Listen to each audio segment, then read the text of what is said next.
ఈరోజు మీరు చూస్తే అంబాటి రాంబాబుది చూసింటారు. ఈ పాటికి ఏం మాట్లాడతాడండి? బుద్ధి జ్ఞానం ఎవరికన్నా ఉందా అట్లా మాట్లాడే వాళ్ళకి?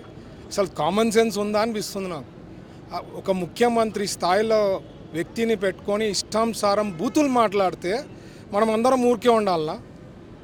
బొంబాటి చేస్తారు ఇప్పుడు ఆయనకి. నాకు తెలిసి 4th డిగ్రీనో 5th డిగ్రీ మూతికి పెడితే మాటలు సకం అవుతుంది. ఎందుకంటే ఇక్కడ వైఎస్ఆర్సీపీ పార్టీ వాళ్ళకి అంటే వాళ్ళకి దిక్కు చూడ అసలు అర్థం అవుతా లేదా సబ్జెక్టు, లేకపోతే ఇట్లే బిహేవ్ చేస్తే రేపు మరి వస్తారన్న ఆలోచన ఉందా? నాకు అర్థం అవుతా లేదు. ఎందుకంటే ఎవడట మాట్లాడండి. బర్త్డే చేస్తే రపరప గొర్రెలు నరుకుతారు, రక్తాలు వేస్తారు. అసలు వాట్ ఈజ్ హ్యాపెనింగ్? అసలు ఈ పార్టీని కంప్లీట్ బ్యాన్ చేసి పడేయాలా. నాకు తెలిసి ఈ మధ్య మీరు ట్రంప్ చూసింటారు. వెనిజులా ప్రెసిడెంట్ని ఎత్తుకోపోయినారు.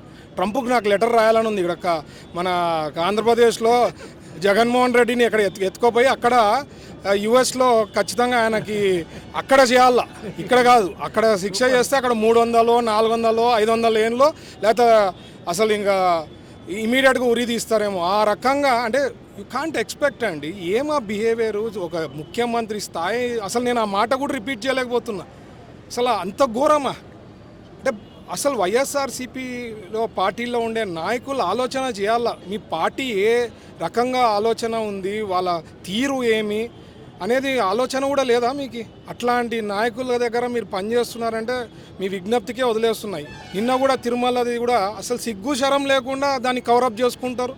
అరే తప్పు జరిగింది. ఇప్పుడు జనరల్గా ఏమి ముఖ్యమంత్రి స్థాయిలో ఏమైనా ఇష్యూస్ ఉంటే అన్నీ తెలియకపోవచ్చు. ఆయన అసలు దాన్ని డిఫెన్స్ చేసుకోవడంతో దాని అర్థం ఏమి? అంటే ఆయన ఉన్నట్లే కదా పాత్ర.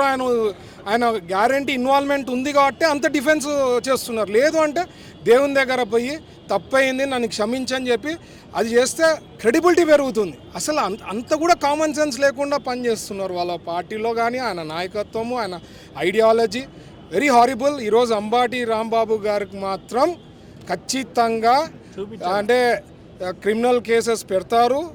ఎట్లా అనేది ఫ్యూచర్లో నోరు ఇప్పకుండా వైఎస్ఆర్సీపీ పార్టీ వాళ్ళు ఒకవేళ విమర్శించాలంటే సబ్జెక్ట్ పైన మాట్లాడాలి.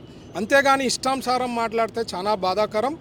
అలాగే నేను నిజంగా చెప్తున్నా, డావోస్ పోయినప్పుడు నాకు ప్రెసిడెంట్ గారికి దొరికిందంటే లెటర్ ఇచ్చి మా ఇక్కడ జగన్మోహన్ రెడ్డిని ఎత్తుకోపోండి సార్ అని చెప్పి చెప్పాలని అంత ఇదిలో ఉండింది నాకు. ఎందుకంటే అప్పుడే ఇది ఇష్యూ బయటికి వచ్చిందన్నమాట. తిరుమల మాట్లాడుతున్నా అంటే something is wrong with their party. వాళ్ళు కానీ సరి చేసుకోకపోతే సింగిల్ డిజిట్కి పడిపోతారండి.